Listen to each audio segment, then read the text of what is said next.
Good afternoon students. आज हम लोग पेपर सॉल्यूशन श्रृंखला के अंतर्गत यूनिट 4 जो कि to B Com computer application business economics अर्थात व्यवसायिक अर्थशास्त्र के अंतर्गत है। लास्ट कुछ क्लासों में हम लोगों ने यूनिट 1, यूनिट 2, यूनिट 3 इन तीनों यूनिट्स के दो क्वेश्चंस हम लोगों ने देखे। आज हम लोग यूनिट 4 का इंपॉर्टेंट टॉपिक क्या है उसे हम लोग देखेंगे। क्वेश्चन का नाम है what is meaning of production, describe of total and marginal production.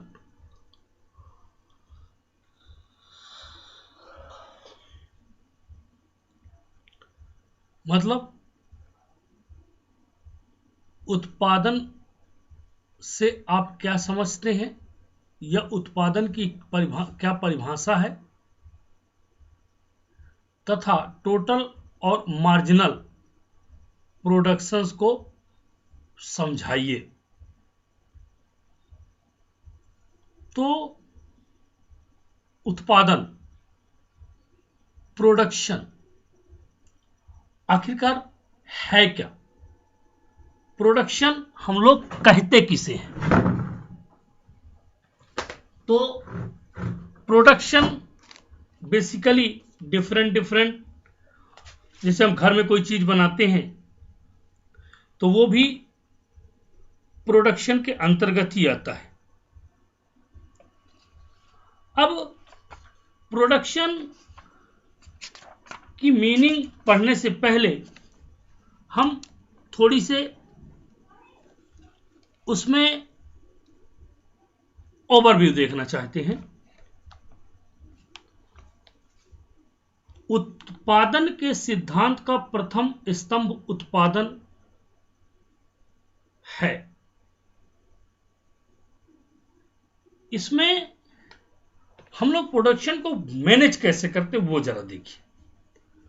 Production is the method of turning raw materials or input into finished goods. Production है क्या? प्रोडक्शन एक ऐसी प्रक्रिया है या ऐसी क्रिया है जो कच्चे माल अथवा इनपुट्स को उत्पाद के रूप में या उत्पाद को तैयार करने में मदद करती है।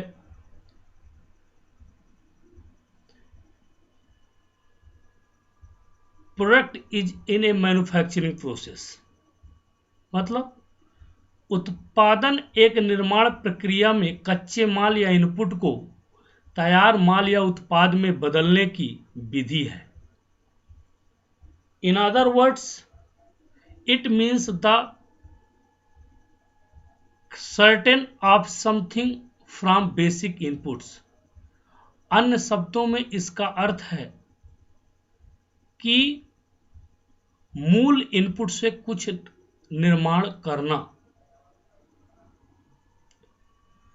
Since the primary purpose of economic activity is to produce utility for individuals, be count as production during a time period. All activity which either creates utility during the period or which increase ability of the society to create utility in the future। चूंकि आर्थिक गतिविधि का प्राथमिक उद्देश्य व्यक्तियों के लिए उपयोगिता का उत्पादन करना है,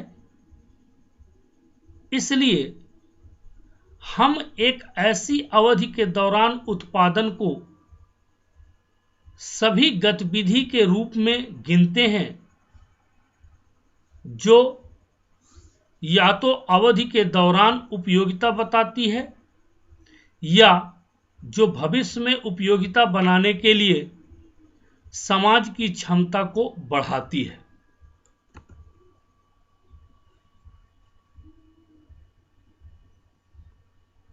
बेट्स और पार्किंसन के अनुसार प्रोडक्शन की परिभाषा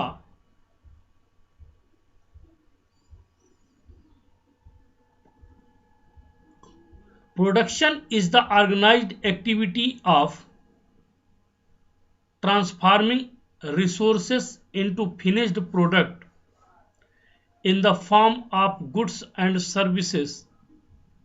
The objective of production is to satisfy the demand for such transformed resources.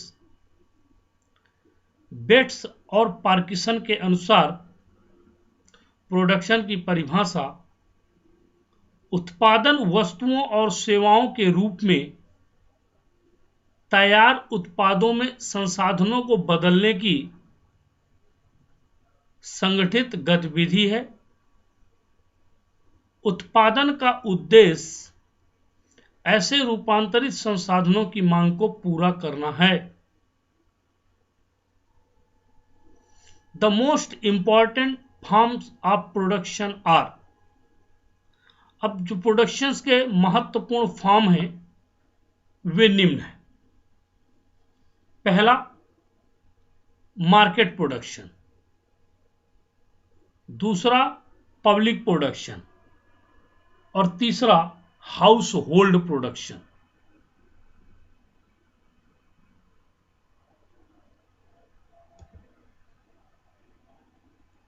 समान उद्देश्यों के लिए उत्पादन को 3 मुख्य समूहों में वर्गीकृत करना आवश्यक है। पहला, प्राइमरी प्रोडक्शन। प्राथमिक उत्पादन कृषि, वनिकी, मछली पकड़ने, खनन और तेल निष्कर्षण जैसे एक्सट्रैक्टिव उद्योगों द्वारा किया जाता है। ये उद्योग इस तरह की गतिविधियों में लगे हुए हैं कि पृथ्वी की सतह से पृथ्वी की सतह के नीचे और महासागरों से प्रकृति के उपहार निकालने के लिए प्राइमरी प्रोडक्शन का यूज किया जाता है। सेकेंडरी प्रोडक्शन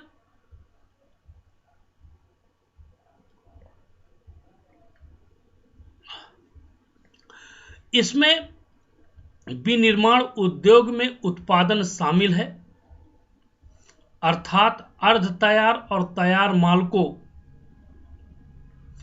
कच्चे माल और मध्यवर्ती माल से बाहर निकालना, जैसे आटे से रोटी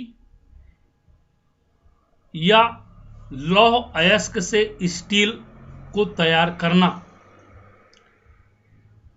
इस तरह के प्रोडक्शन को आमतौर पर विनिर्माण और निर्माण उद्योग के रूप में वर्णित किया जाता है, जैसे कार, फर्निशिंग, कपड़ा और रसायनों का निर्माण, साथ ही इंजीनियरिंग और भवन। टेरिटरी प्रोडक्शन, तृतीयक क्षेत्र में उद्यमी उन सभी सेवाओं का उत्पादन करते हैं जो तैयार माल को उपभोक्ताओं के हाथों में डालने में सक्षम बनाती है। वास्तव में इन सेवाओं को सभी प्रकार के उद्योगों में सीधे उपभोक्ता की आपूर्ति के द्वारा किया जाता है। उदाहरण स्वरूप वितरण, व्यापारी, बैंकिंग, बीमा, परिवहन, संचार को कवर करना, कानून, प्रशासन, शिक्षा, स्वास्थ्य, और रक्षा जैसी सरकारी सेवाएं भी शामिल हैं।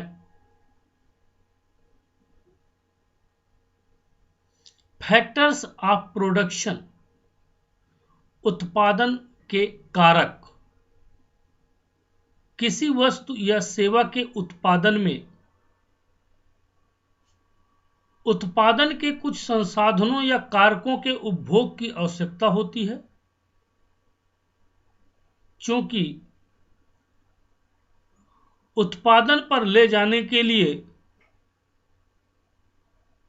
आवश्यक अधिकांश संसाधन उनके लिए मांग के सापेक्ष दुर्लभ हैं, इसलिए उन्हें आर्थिक संसाधन कहा जाता है। संसाधन जिसे हम उत्पादन के कारक कहेंगे, विभिन्न प्रकार से संयुक्त होते हैं। फर्मों या उद्यमों द्वारा माल और सेवाओं के वार्षिक प्रवाह का उत्पादन करने के लिए प्रयोग किए जाते हैं। अब किसी भी ऑर्गेनाइजेशन में प्रोडक्शन आखिरकार होता कैसे, जरा देखिए। उसके लिए तीन बड़ी महत्वपूर्ण चीजें हैं। पहला है लैंड, दूसरा है लेबर और तीसरा है कैपिटल, मतलब जमीन, मजदूर और पूंजी। ये तीन चीजें बड़ा महत्वपूर्ण रोल प्ले करती हैं। प्रोवाइड फैक्टर्स इनपुट, ये तीनों को मिला के हमने इनपुट दिया। Productive enterprises which organise them to produce, अब उस ऑर्गेनाइजेशन में, जिस ऑर्गेनाइजेशन में प्रोडक्ट बनाया जा रहा है, वो प्रोड्यूस करते हैं आउटपुट ऑफ द, वो एक आउटपुट देते हैं जिसे हम लोग लेकर कहां जाते हैं, मार्केट में बेचने के लिए। उसके लिए एक टेबुलर फॉर्म में मैं बता रहा हूं, नेम, नेचर और रिवार्ड। नेम, लैंड कोई भी नेचुरल रिसोर्सेस हो सकती है, जरूरी नहीं आपकी हो, रेंट में ली जा सकती है। लेबर, टॉयल्स एंड और स्किल्स, मतलब जो नहीं भी सीखे हैं उन्हें सिखाया जा सकता है। और इनको रिवार्ड क्या मिलता है, मजदूरी मिलती है। भाई लेबर को हम रखेंगे, बदले में उसको मजदूरी देनी पड़ेगी। कैपिटल, मैन मेड रिसोर्स, ये मनुष्य का पूंजी, भाई जितनी आपकी क्षमता है उतनी आपकी पूंजी है। अगर नहीं है तो हम इसको किससे ले सकते हैं, इंटरेस्ट में ले सकते हैं, दूसरे से। Enterprise, risk taking and organising, मतलब इंटरप्राइज का मतलब वो उद्यमी या उद्यमिता जिसमें रिस्क भी है लेकिन आपको प्रॉफिट मिलेगा। तो इस तरह से प्रोडक्शन फैक्टर को हम लोग आसानी से समझ सकते हैं। अब production function, the function that explain the relationship between physical inputs and physical outputs is called the production function। ऐसा फंक्शन जो भौतिक इनपुट और भौतिक आउटपुट के बीच के संबंध को समझाता है, वो उत्पादन फंक्शन कहलाता है। आमतौर पर फर्म में उत्पादन फंक्शन को निम्न तरह से दर्शाया जाता है। We normally denote the production function in the form Q equals to F x1, x2, जहां पर Q फाइनल आउटपुट को रिप्रेजेंट कर रहा है, x1 और x2 आपके इनपुट्स अथवा फैक्टर्स को प्रोडक्शन के लिए यूज की जाने वाली प्रोडक्ट की गिनती बताता है। अब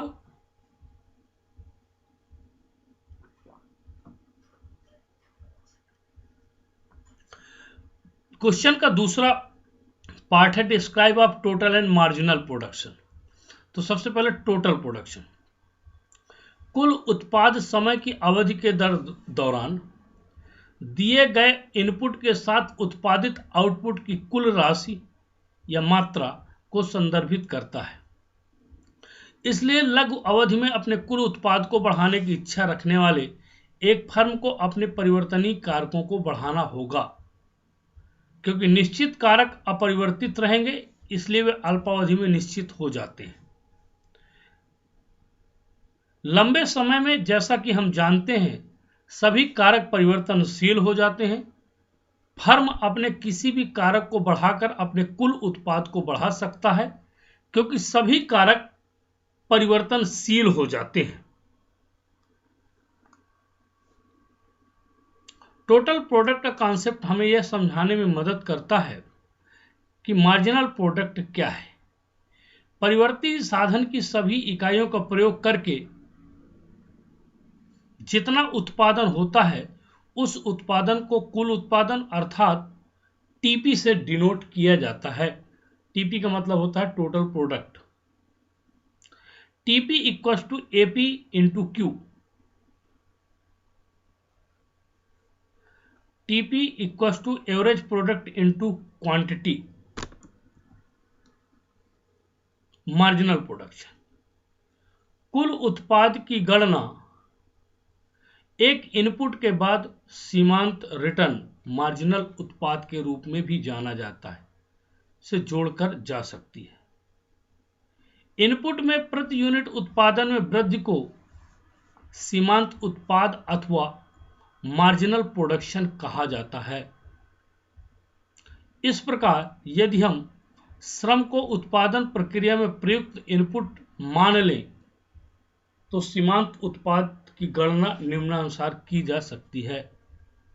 एमपी मतलब marginal product equals to change in output oblique change in input. भाई अगर आउटपुट को चेंज करना है तो इनपुट भी चेंज करना पड़ेगा, उस हिसाब से इनपुट देना पड़ेगा।